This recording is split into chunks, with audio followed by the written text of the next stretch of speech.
vamos a decir, es un algoritmo que tiene múltiples funciones. Los muchachos dijeron, uy, qué maravilloso, ChatGPT me va a responder todas las preguntas de mis exámenes, de mis tareas. Porque efectivamente... Me va a hacer mi tarea incluso, ¿no? Me va a hacer mi tarea. Entonces ahí lo que no están viendo los muchachitos, y que es otra cosa que hay una tendencia, es que gradualmente le van cediendo su poder de creatividad a la máquina. Como todo en la vida, si tú no utilizas un músculo, no utilizas un órgano, se va atrofiando.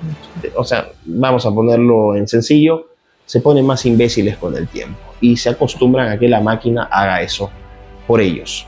El principio es el siguiente, más allá de la dinámica propia de ChatGPT, es el peligro que gradualmente el ser humano vaya delegando poder de toma de decisiones a la máquina. Eso es lo grave, que el ser humano termine siendo vamos a decir, un títere del algoritmo. Saludos, estimados amigos, qué gusto volverlos a ver ya después de algún tiempo en que no hemos hecho ningún videíto para con ustedes. Estamos regresando nuevamente y el día de hoy tenemos un lujo de verdad.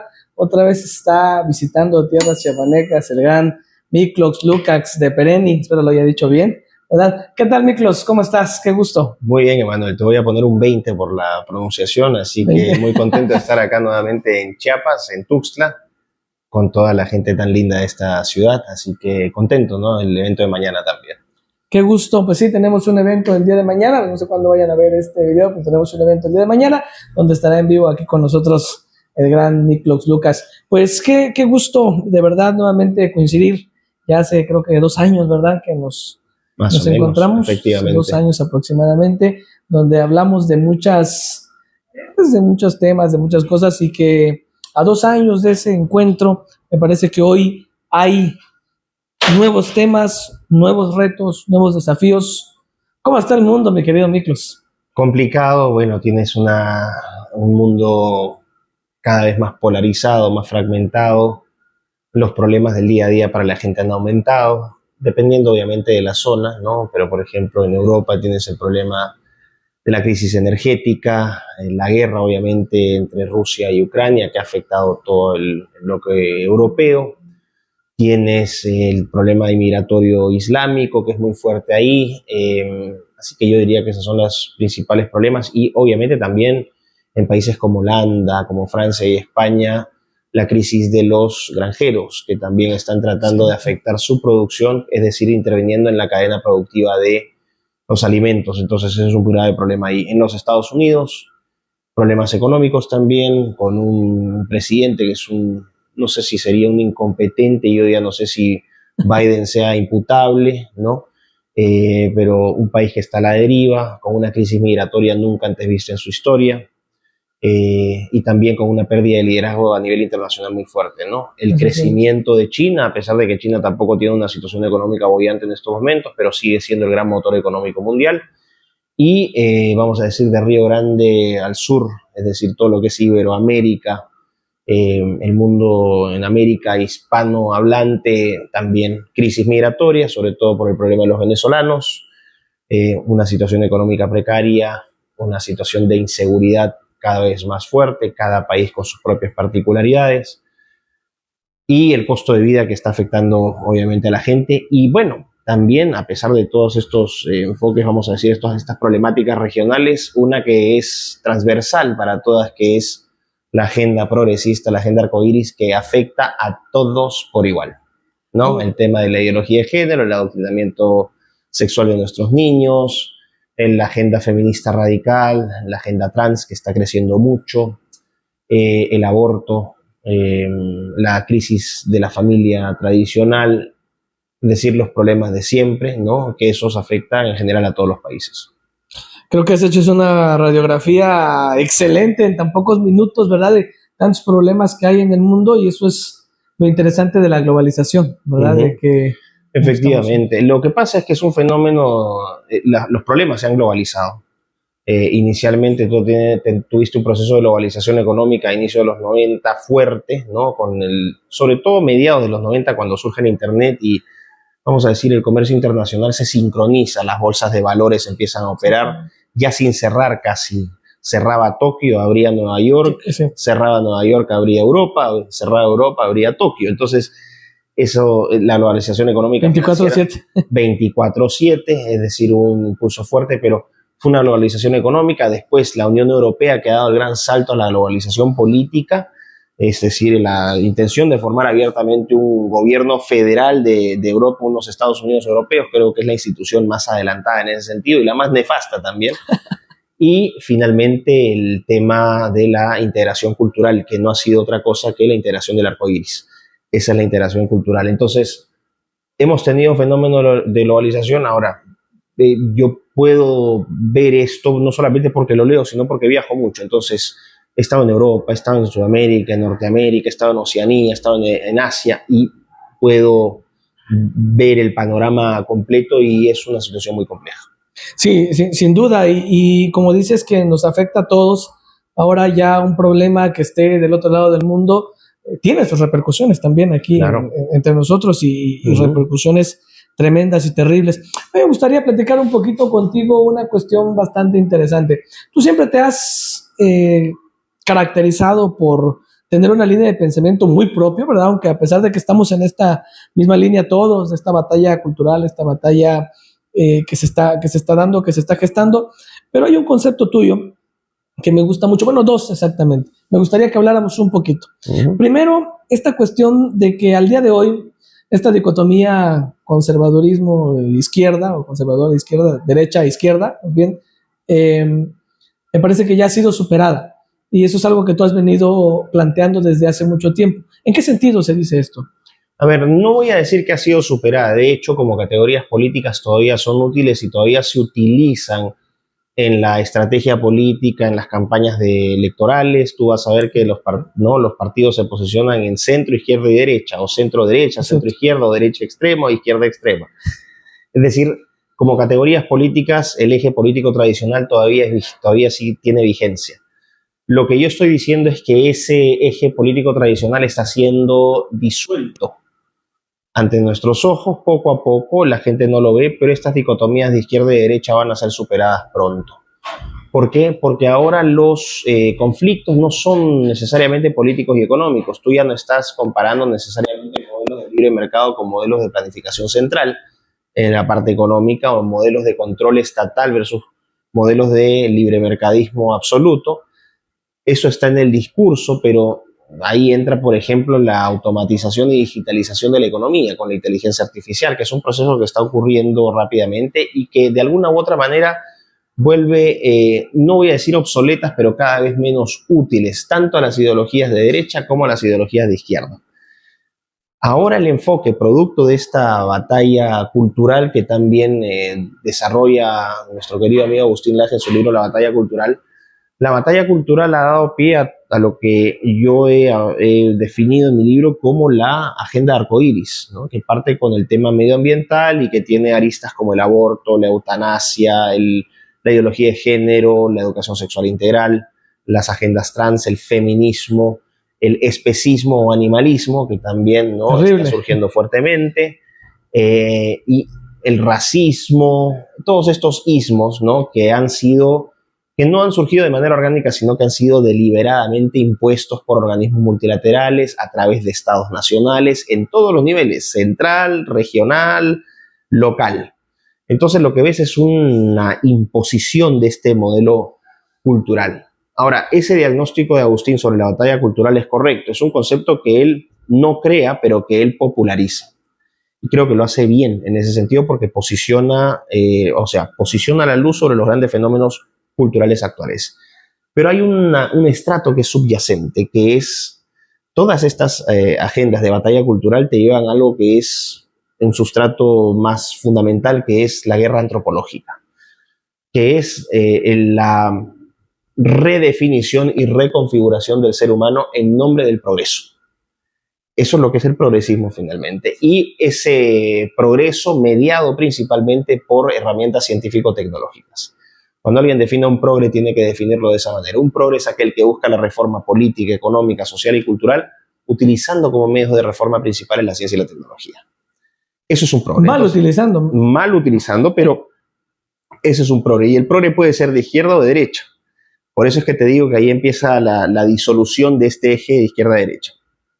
Y desde la base de la población, ¿Por qué es cada vez menos relevante? Porque te explicaba cuando no veníamos en el carro, cuando me recogiste en el aeropuerto, que yo tuve un evento en Michoacán el año pasado, en Morelia, y en el auditorio le pregunté a la gente que levantara la mano quienes se identificaban como izquierda. Más de la mitad del auditorio levantó la mano. Después dije, por favor, levante la mano la gente que se identifica como derecha. Un cuarto del auditorio levantó la mano. En Michoacán eso creo que es bastante. Sí. Ok.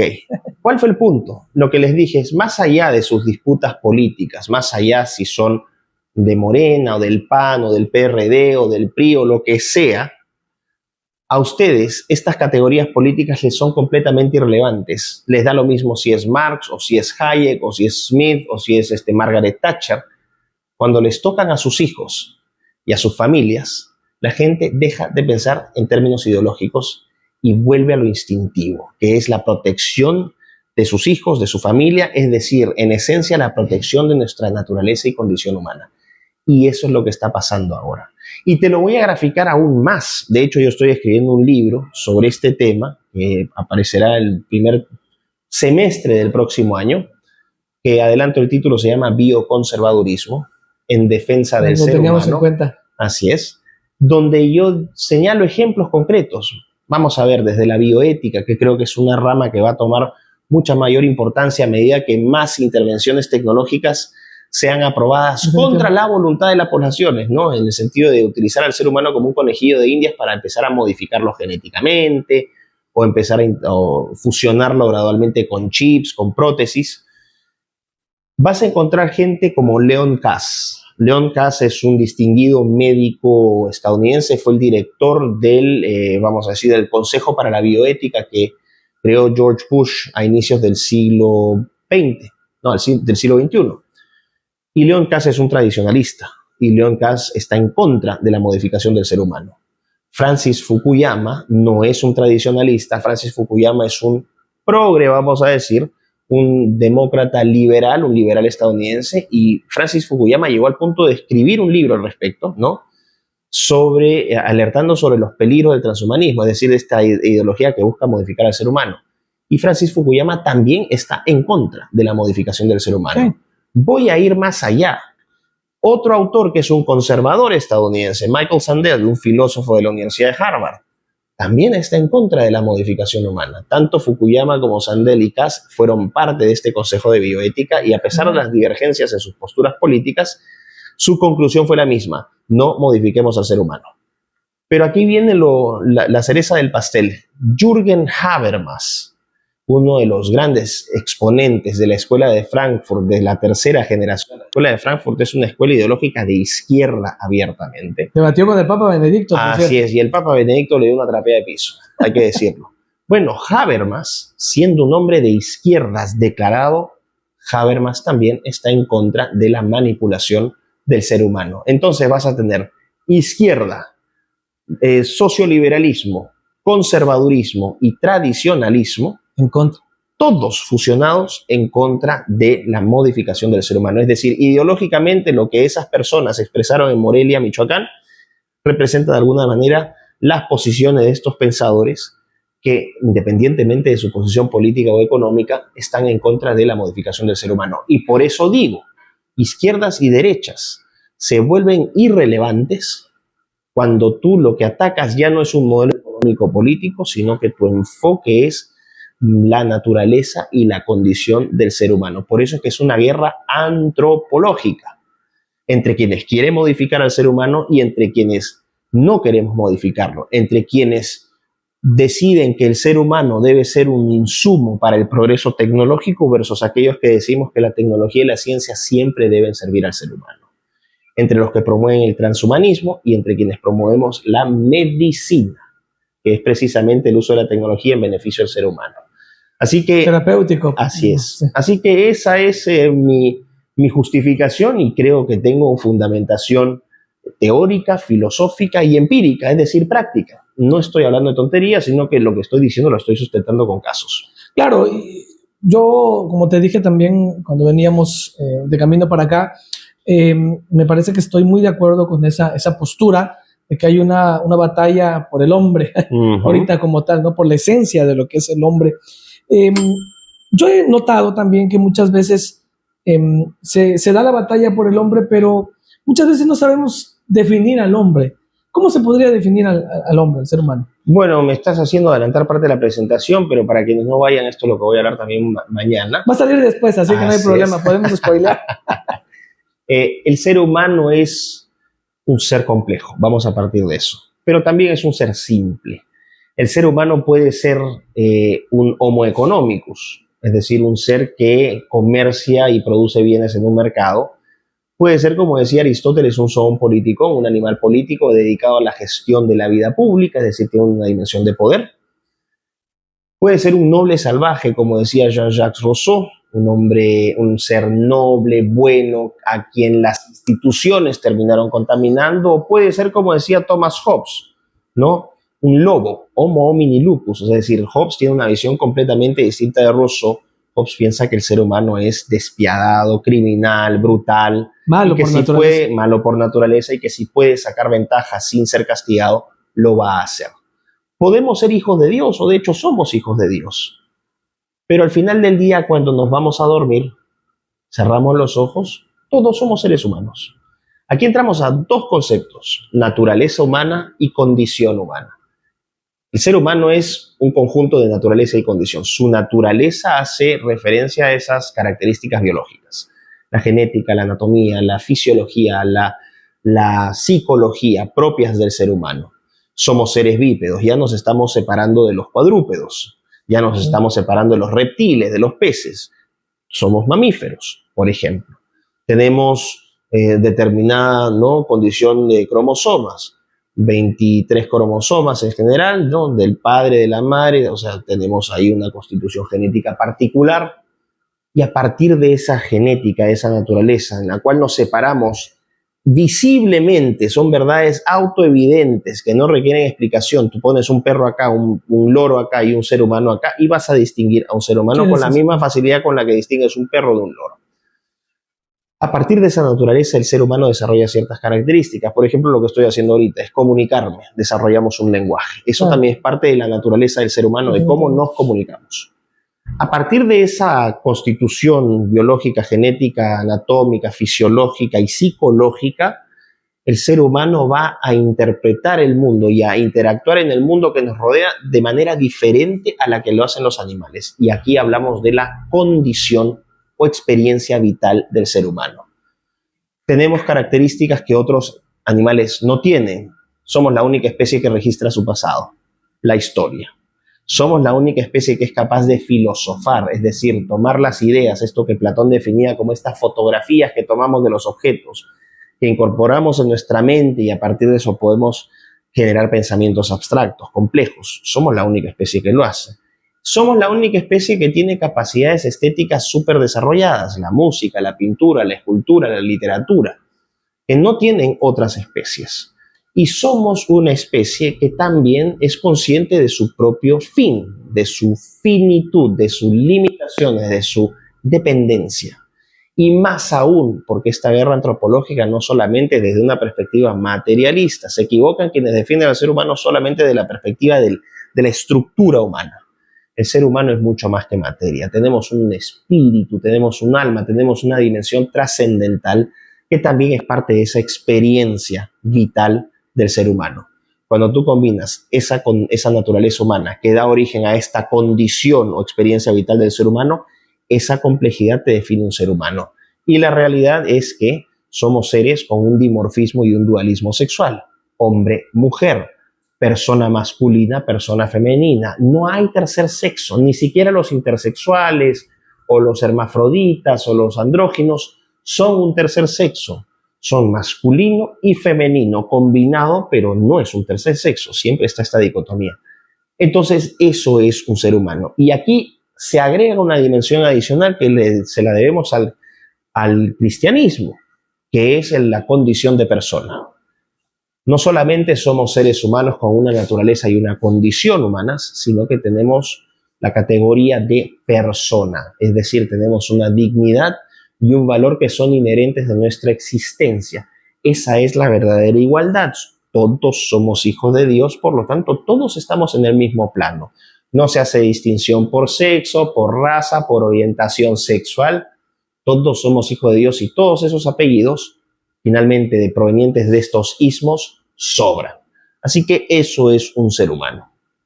Es bastante interesante, digo, me gustó mucho porque hablaste de dimensiones. Por supuesto. El ser humano es un ser de multidimensional. Multidimensional. Digo, esto es interesante que se entienda porque me parece que el problema de reducir al ser humano a una sola dimensión puede ser muy peligroso, ¿no? Claro. Caer en algún reduccionismo materialista, espiritualista, ¿no? Y creo que hoy día están pasando estas cosas, ¿no? Hay algunas reducciones y bueno, estos reduccionismos nos han llevado a cosas terribles. Ok, partiendo de esta definición de ser humano multidimensional y hablando también de la condición humana, me recordaste a Hannah Arendt, ahí tiene un libro que se llama La condición humana, ¿no? Entonces, podemos decir categóricamente, somos diferentes a los animales, somos diferentes a la naturaleza. Un niño de 3 años no tiene que ir a hacer un doctorado a Harvard para que lo adoctrinen y que salgan expertos con títulos que no sirven para nada para decirte lo que no es. Exactamente, digo, porque es lo que te iba a comentar. Hoy día hay doctorados que nos están llevando a creer que estamos al mismo nivel que los animales o que somos de la misma condición o que peor aún, que incluso ellos moralmente son mejores que nosotros. Si me lo permites, yo soy un hombre que ha vivido en el mundo de la academia durante varios años, ya casi 2 décadas. He visto cómo ha transitado la academia desde la excelencia a la mediocridad absoluta, desde la búsqueda de la verdad hacia la politización. Y te puedo decir que vivimos uno de los momentos más oscuros en la historia de la humanidad desde la perspectiva de las universidades. Las universidades hoy, especialmente aquellas que son las más prestigiosas, que son curiosamente las más progresistas, que en realidad es un error hablar de progresismo. Deberíamos acostumbrarnos a usar la palabra regresista. Y creo que políticamente es importante ya no decir progres, sino regres o regresistas, porque son la involución del progreso. Que están graduando a una manga de, me vas a disculpar el lenguaje porque creo que es la mejor manera. Sin problema, se entiende. Una manga de imbéciles, subnormales, incapaces, que no podrían sobrevivir solos en la calle de ninguna ciudad porque son tan incompetentes que así eso hemos llevado, que se endeudan con unas fortunas, pagando fortunas en estas universidades donde no los van a educar, sino que los van a adoctrinar. Hoy no tenemos sistemas educativos, tenemos sistemas de adoctrinamiento, desde el colegio, con los niños en los nidos, primaria, secundaria, preuniversitario, universitario, todo ese ciclo ya no es un ciclo educativo, es un ciclo de adoctrinamiento. Ahora, ¿de qué te sirve a ti graduar a un sujeto que tiene un doctorado en estudios de género? Eso está me recuerda, curiosamente, porque la historia hay que recordarla, ¿no? A la Academia Europea y Estadounidense de fines del siglo XIX, inicios del siglo XX, donde el racismo científico era una profesión que dio origen a la eugenesia, que se presentaba como una ciencia. De hecho, medían cráneos de diferentes, ¿no?, seres humanos de diferentes razas, la contextura anatómica, y habían estudios científicos con números, estadísticas y congresos internacionales, y que lo que terminaron validando fue la masacre de millones de seres humanos en campo de concentración, no solamente en Alemania, sino que el fenómeno eugenésico no se inicia en Alemania, sino que se inicia en los Estados Unidos de manera institucional en la década de los 20 del siglo pasado. Así que toda esta gente es una manga de gente absolutamente incompetente que han sido sembrados con la semilla de la victimización permanente. Es gente que no aspira a la excelencia, sino a la mediocridad. El que es víctima nunca va a aspirar a la excelencia. Siempre va a encontrar una excusa para justificar su propio fracaso culpando a otros. Es un sistema que ha generado lo que se llama la generación de cristal. Muchachos que son incapaces de aceptar incluso una discusión académica, que se ofenden porque les contradices. A ese nivel hemos llegado. Entonces, esperar algo de la academia occidental realmente es un acto de fe, porque nunca antes, como te digo, en la historia hemos estado tan mal. Son declaraciones bastante fuertes, pero perfectamente sustentables. Me parece quien me quiera contradecir y piense que soy un loco, bueno, lo debatimos.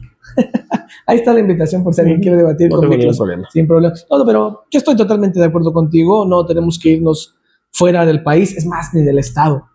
aquí en nuestro propio estado de Chiapas está pasando eso, es Así triste, ¿no? Y se habla mucho de pluralidad, de ideas y todo, pero me parece que no hay pluralidad de ideas en las universidades. Te lo Al explico contrario. cortito, Emanuel, para que la gente tenga un fundamento desde la filosofía de las ciencias. O sea, la gente, ay, filosofía de la ciencia, me están hablando raro, no entiendo nada. No, la filosofía de hecho lo que hace es hacer fácil lo difícil. Lo difícil es aprender filosofía, pero finalmente lo que hace la filosofía, lo que hace es hacerlo difícil fácil. Hay un autor, un científico, un filósofo de las ciencias estadounidense, Thomas Kuhn. Thomas Kuhn publica un texto, ¿no? Sobre las revoluciones científicas. Y lo que señala Kuhn es que la ciencia avanza en la medida que hay posiciones contrastantes. Entonces, por ejemplo, tienes una teoría, un modelo predominante. Paradigmas. Un paradigma, ¿no? Y de repente surge una teoría que cuestiona a la teoría dominante. Y a partir de esa disputa se generan debates, discusiones, y con el tiempo, a través de experimentación, de observación, de teorización, algunas teorías van a probar que son mejores explicando la realidad que otras. Claro. Y cuando eso pasa, después de un fecundo debate académico, donde el objetivo siempre, tanto del paradigma A como aquel que está desafiando, es siempre la búsqueda de la verdad, Sin duda. lo que termina pasando es que se posiciona un paradigma y con el tiempo va a ser reemplazado. ¿Cuál es la moraleja de Kuhn?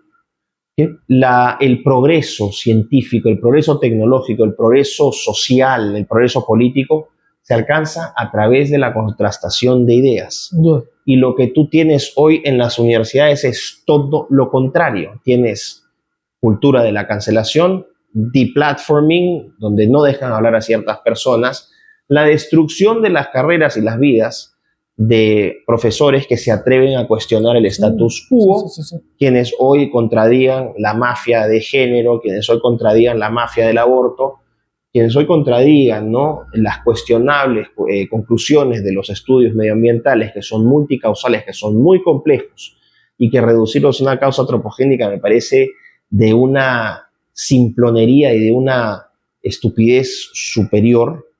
Esas personas son eliminadas de la academia. Lo que estamos viendo en la universidad hoy es la estandarización, la imposición del pensamiento único, estandarización intelectual, donde todos hablen hablando igual, pensando igual, vistiéndose igual, opinando igual.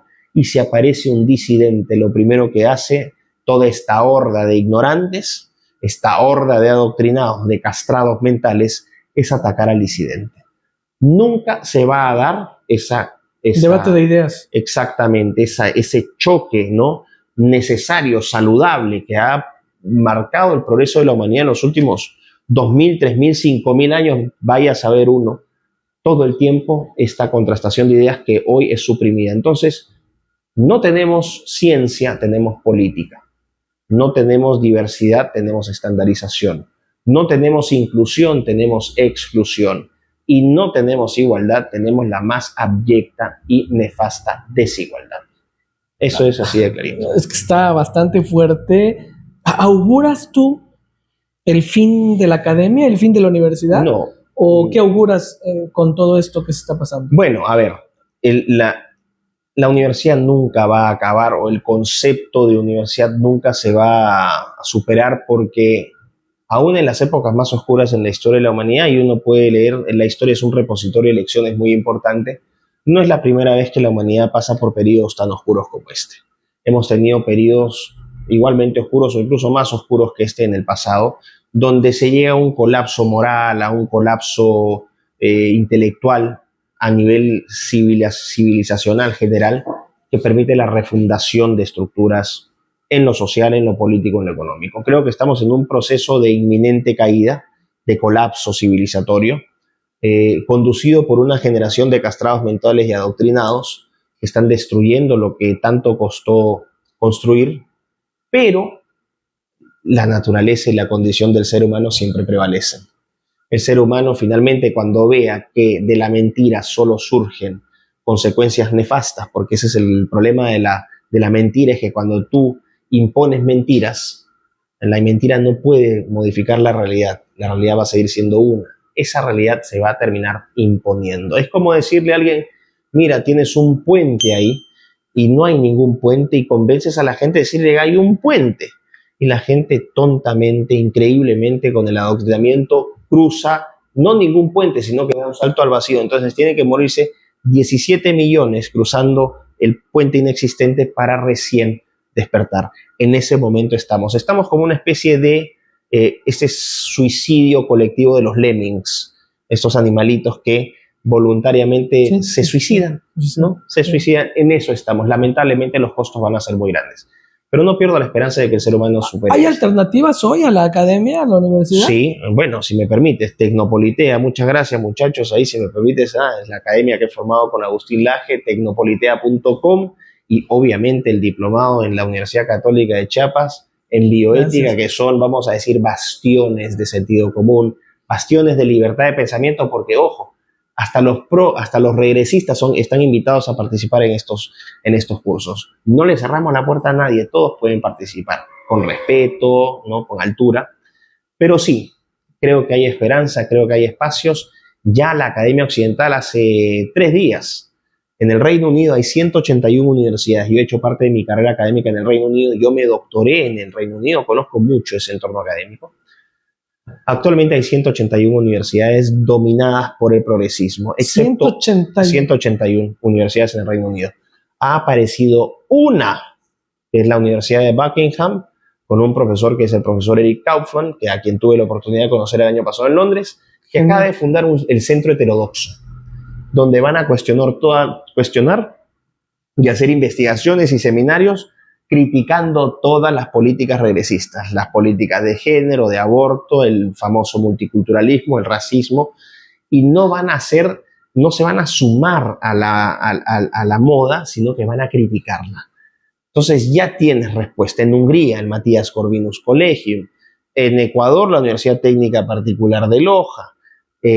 O sea, hay ejemplos, ya está la gente despertando, ¿no? Porque el costo ha sido muy grande, lamentablemente. Sí, no, y es que es terrible. Lo peor de todo es que todavía en el colectivo hablan de universidad, ponen como una autoridad intelectual, ¿no? Uh-huh. Y el problema es todo lo que hay detrás, y cuando uno se da cuenta, pues se caen esos grandes relatos de las universidades. Uh-huh. Miklos, tú has trabajado mucho la cuestión de la ciencia, la cuestión de la tecnología, y esto me lo pidieron los seminaristas, por eso quiero preguntarte, me pidieron que yo te lo preguntara explícitamente. ¿Qué opinas de la inteligencia artificial?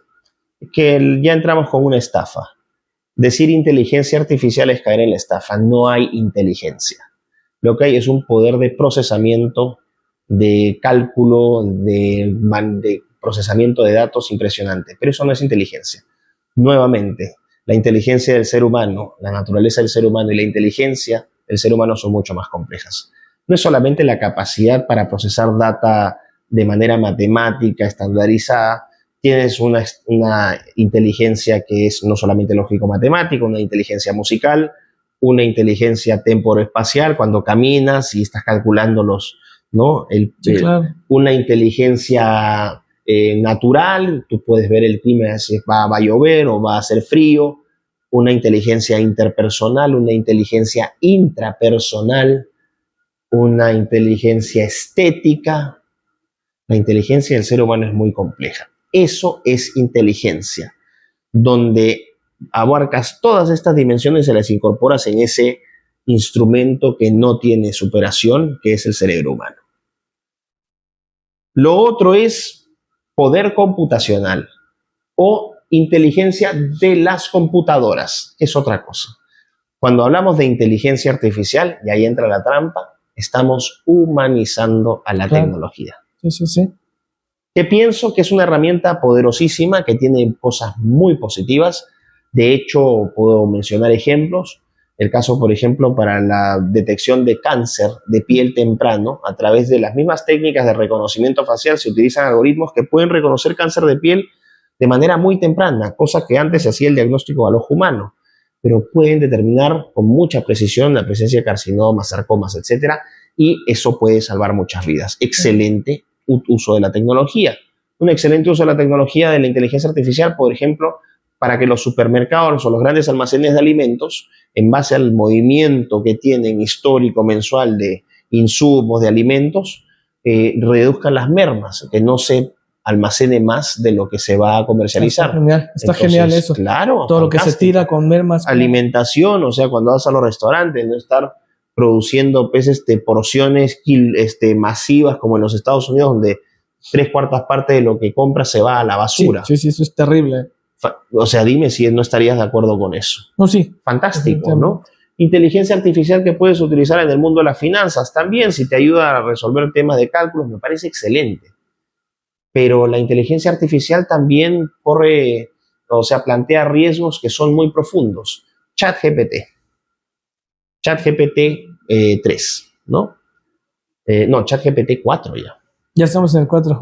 Me quedé en el 3. Efectivamente. Entonces, este programa que tomó como base de datos toda la información del Internet y es un conjunto de algoritmos que te permiten o que le permiten a la máquina hacer texto o escribir o redactar texto que es casi ininteligible de lo que podría hacer un ser humano. Y no solamente eso, puedes someterlo a un montón de vamos a decir, es un algoritmo que tiene múltiples funciones. Los muchachos dijeron, uy, qué maravilloso, ChatGPT me va a responder todas las preguntas de mis exámenes, de mis tareas. Porque efectivamente... Me va a hacer mi tarea incluso, ¿no? Me va a hacer mi tarea. Entonces ahí lo que no están viendo los muchachitos, y que es otra cosa que hay una tendencia, es que gradualmente le van cediendo su poder de creatividad a la máquina. Y como todo en la vida, si tú no utilizas un músculo, no utilizas un órgano, se va atrofiando. O sea, vamos a ponerlo en sencillo, se ponen más imbéciles con el tiempo y se acostumbran a que la máquina haga eso por ellos. El principio es el siguiente, más allá de la dinámica propia de ChatGPT, es el peligro que gradualmente el ser humano vaya delegando poder de toma de decisiones a la máquina. Eso es lo grave, que el ser humano termine siendo vamos a decir, un títere del algoritmo. Porque hoy puede ser ChatGPT, ¿no? 3 o 4, pueden ser los algoritmos de Netflix que te recomiendan películas, que es algo muy, claro. Tú dirías, pero eso es algo tan inofensivo, es cierto, pero así empezamos. Cuando la gente usa estos aplicativos para manejar, Waze, por ejemplo, le ceden a la máquina el poder de toma de decisiones, que la máquina, confías en la máquina para que te lleve por el camino más corto, el menos... Cierto. Entonces no te vas dando cuenta y vas cediendo toma de decisiones a la máquina. Más adelante, ¿qué podría pasar? Hoy no lo vemos, pero es una tendencia. Los algoritmos te van a decir si te puedes reproducir o no, te van a decir con quién te tienes que casar o no, te van a decir qué tienes que estudiar o no. Y al final lo que termina pasando es que sin darte cuenta, pasado el tiempo, te conviertes en un esclavo de los algoritmos. Oye, qué buena reflexión esa, porque me parece que ahí está el verdadero peligro. Digo porque mucha gente piensa que el peligro de las inteligencias artificiales está en que se van a revelar como en Terminator o cosas por el estilo, ¿no? Pero me parece que eso que tú estás mencionando es peor todavía. Es peor porque es una cesión voluntaria de autonomía. Exacto. Es una cesión voluntaria de libertad. Es lo mismo que pasa, por ejemplo, con las tecnologías reproductivas.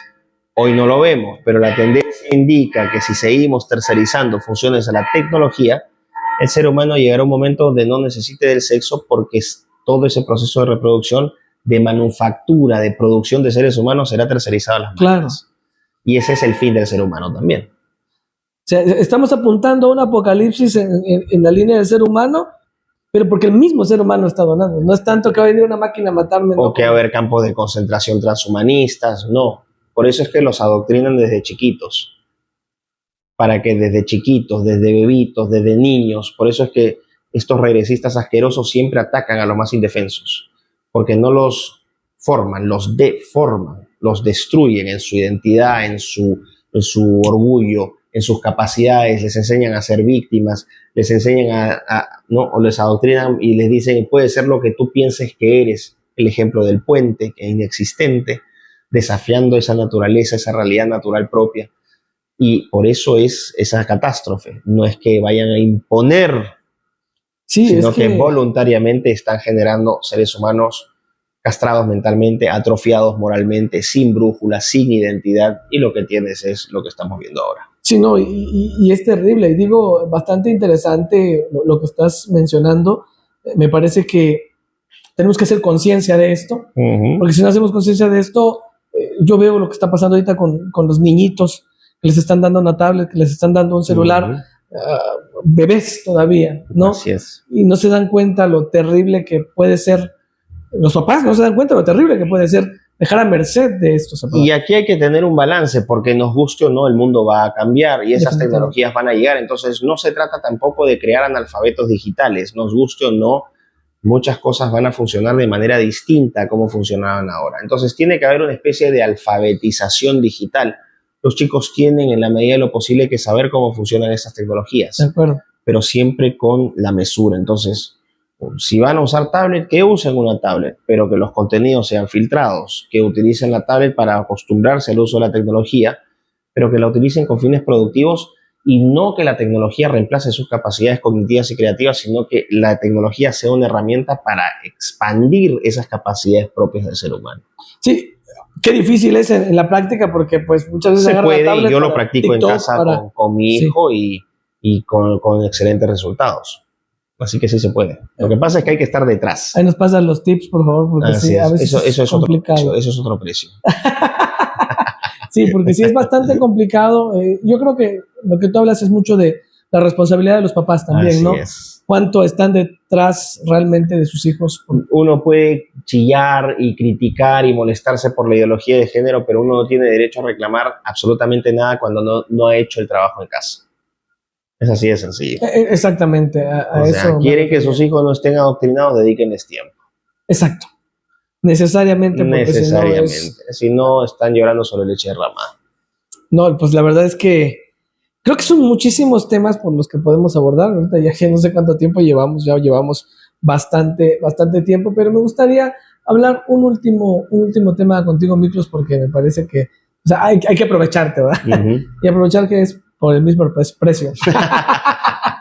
No, mira, me parece que hoy día viene también, o hay un reto que nos está llegando de manera muy sutil. A propósito, regresando un poquito a la cuestión de las universidades, pero que hay como una tendencia ahorita dentro de la educación, sobre todo aquí en Latinoamérica, en la línea de la crítica. Es que nosotros somos críticos y por eso vamos a poner en tela de juicio todo. Pero esa misma crítica se vuelve como dogmática, ¿no? Por ejemplo, estas críticas que vienen, por ejemplo, aquí en Latinoamérica mucho está la pedagogía crítica, ¿no? Con mucho marxismo detrás y esto, ¿no? Pero a veces esa misma crítica se vuelve dogmática. O sea, si no piensas como yo, igual de todos modos estás mal. Y he visto en ti mucho equilibrio en ese aspecto, o sea, ni irse para un lado ni para otro. ¿Qué nos recomendarías? ¿Qué le recomendarías especialmente a los más jóvenes, a los que están ahorita estudiando en medio de todas estas líneas que ya hemos mencionado, en cuanto al campo educativo? Mira, no es tan difícil. Que no pierdan el espíritu crítico. Sí, critiquen. Me parece fantástico que critiquen, pero no criticar por criticar, sino critiquen con fundamento y critiquen con propósito. Esas dos condiciones son esenciales para ser un crítico relevante, serio y tomado en cuenta. Un crítico constructivo, no un crítico destructivo. Una crítica sin fundamento y una crítica sin propuesta no sirven para nada, porque así finalmente todos podemos ser Messi en la grada. Pero una cosa es con guitarra y otra cosa es con cajón, es decir, una cosa es verlo de la cancha y otra cosa es entrar a la cancha. Eso sería lo primero. Segundo, la búsqueda vamos a decir, sin ningún tipo de limitación, la búsqueda constante de la verdad, de lo que es, o de lo que uno, no necesariamente de lo que uno quiere que sea, sino de lo que es.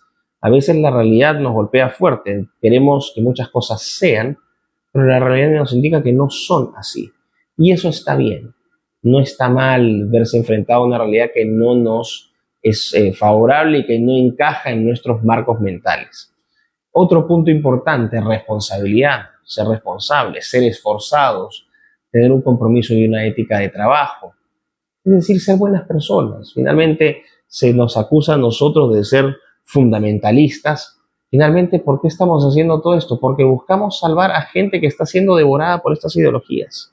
No solamente porque queremos proteger a los nuestros, sino porque vemos las consecuencias de estas políticas regresistas que tanto sufrimiento y tanto dolor han generado a millones de personas. No me creen, vean el caso de los detransitioners, esos jovencitos que se sometieron a estas criminales cirugías de reafirmación de género y después se arrepienten. No son uno o dos, son la mayoría de casos. Que la prensa no lo muestre, eso es otra cosa. Sí. Bueno, compasión, misericordia, solidaridad, ser mejores personas, aspirar a ser excelentes, no mediocres. El que va a estar lloriqueando constantemente y echándole la culpa del resto de todos sus fracasos es una persona que seguirá sumida en el fracaso. Aquel que decide tomar control de su vida y ser realmente excelente y aspirar a eso, mediante la búsqueda de la verdad, va a lograrlo. Así que van a encontrar una gran satisfacción, una enorme satisfacción cuando consigan cosas en base a su propio esfuerzo, no en base a cuotas o regalos o a lástima. La sensación es completamente diferente. Miklos, en este canal estamos abiertos a todos, creyentes, no creyentes, pero me gustaría, por lo que venimos platicando hace rato, ¿qué le dirías a los creyentes, a nosotros los creyentes, a nosotros los cristianos?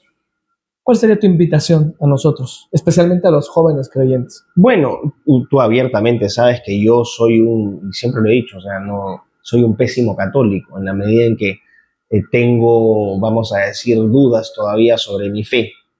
Aunque ahora estábamos conversando en el almuerzo y siento que la vida me está llevando gradualmente por un camino, vamos a decir, un camino hacia Dios. Pero no quiero decir lo que no soy, no quiero engañar a nadie ni mentirme a mí mismo. Es simplemente que siento que estoy yendo hacia eso. Entonces, aconsejar a los creyentes, siendo yo un creyente al cohete, me parece un poco soberbio. Simplemente retomaría lo que dije, ¿no?, en la anterior intervención, agregando que finalmente es lo más sencillo, tratar de ser buenas personas. Tratar de aceptar, ¿no?, reconocer abiertamente que somos seres limitados, deficientes, que tenemos tendencia a equivocarnos o a pecar, como se utiliza, ¿no?, en un lenguaje cristiano, pero tratar de ser buenas personas. Yo reconozco que tengo defectos en mi caso, por ejemplo. Yo reconozco abiertamente que soy un pésimo católico, pero dentro de mi imperfección trato de servir lo mejor que pueda, trato de ayudar lo que más pueda, me motiva el amor hacia mi hijo. Entonces creo que eso, o sea, no creo que haya más ciencia, tratar de ser buenos. La verdad es que yo quise hacer esa pregunta porque me gustaría equilibrar un poquito la balanza, porque eso que me comentaste hace rato sí me dejó muchas veces, me dejó pensando bastante de que a veces desde los mismos creyentes están saliendo críticas a aquellos que están dando la batalla hoy día por la persona, la batalla por la cultura, la batalla por el hombre, ¿no? Y qué triste es a veces, y eso es muy anticristiano, que debo de decirlo, ¿no? Mira. Ciertamente, perdón que te interrumpa, pero ciertamente hay defectos en todos nosotros, es una realidad, o sea, eso es real. Pero criticar el trabajo de aquellos que están atreviéndose a dar la batalla, así me parece bastante irresponsable y mucha falta de caridad, ¿no? Yo creo que hay mezquindad, hay envidia disfrazada de crítica. Yo no estoy en contra de la crítica es necesaria, soy kuhniano en ese sentido, es decir, creo que Kuhn tiene razón, ese mismo principio lo puedes pasar no solamente a lo científico, también lo puedes pasar a lo moral, a lo político, a lo económico, es decir, podemos equivocarnos, pero que la crítica sea fundamentada y bien, ¿no?, fundamentada con propósito y con buena intención, le agregaría. Creo que ese sería un elemento importante. Esa crítica que solo busca desacreditar, esa crítica en la cual el crítico se presenta como un bastión ejemplar, yo desconfío de quienes se presentan siempre como impolutos y perfectos. Esa es la gente de la cual más... Fariseísmo es eso. Exactamente. Porque todos, absolutamente todos somos imperfectos, todos, absolutamente todos nos hemos equivocado, nos vamos a seguir equivocando y eso estará bien en la medida en que uno, cuando se equivoque o comete un error, rectifique y trate de ser mejor persona. Por eso decías, tratar de ser buena persona. Si la gente piensa que yo, por tener estas dudas existenciales sobre Dios, no soy un referente a tomar, adelante, no es su decisión. No va a cambiar mi disposición por mi trabajo en la defensa de todo lo que yo más amo, de todo lo que yo encuentro que es valioso y que finalmente se alinea perfectamente con ¿no? los pilares de nuestra civilización desde lo espiritual, que es el cristianismo, ¿no? El judeocristianismo. Así que yo seguiré haciendo mi trabajo, al que le guste bien, al que no le guste tan bien, y vamos a seguir adelante. Ese creo que es el mensaje final, ¿no? Es que excelente, de verdad, es que sí. Te digo, yo quería equilibrar un poquito la balanza porque tampoco se vale, ¿verdad? Estar desprestigiando el trabajo de aquellos que se han atrevido. Muchas veces nosotros estamos llamados como creyentes a ser profetas, a anunciar, denunciar, acompañar, y no lo hacemos, ¿no? Que lo estén haciendo otros y que los critiquemos, eso es terrible. Un mensaje para mis paisanos chiapanecos, mi querido amigo. Bienvenida a la crítica, como te digo, Emanuel, bienvenida a la crítica, pero que sea fundamentada, bien intencionada y con propósito. Muchísimas gracias. Y perdón, vuelvo a repetir, un mensaje para mis paisanos chiapanecos. No, que estoy contentísimo de estar acá en Tuxtla. Me gustaría venir otra vez, pero ya para conocer un poco más y no solamente estar en los edificios, pero lo he pasado muy bien acá, me atienden con mucho cariño, con todo el amor del mundo, yo me siento muy querido, con lo poco hacen mucho y eso a mí me genera una gran admiración, así que gracias nuevamente por tenernos acá, por tenerme aquí y a la gente invitarla, no, si no a la conferencia de mañana porque este video va a salir después, que apoyen el trabajo de sus pastores, de sus sacerdotes, de toda la gente que está dando la cara, que no tengan miedo, únanse, no se dividan. Creo que hay cosas que son más importantes ahorita que estar, ¿no?, viendo la paja en el ojo ajeno cuando se tiene una vida en el propio. Pues muchísimas gracias, de verdad gracias, y espero que no sea la última vez, y sí, invitadísimo la próxima vez. Tristemente esta vez por agenda no pudimos estar más tiempo acá, pero ojalá que ya tocará ya. La próxima vez para conocer. Ahí te perdono el precio, ahí ya me haces un turismo. Claro que sí. Y pues muchísimas gracias a todos también los que nos escuchan. Dios los siga bendiciendo mucho y pues aquí seguiremos también en este canal. Hasta la próxima. Hasta luego.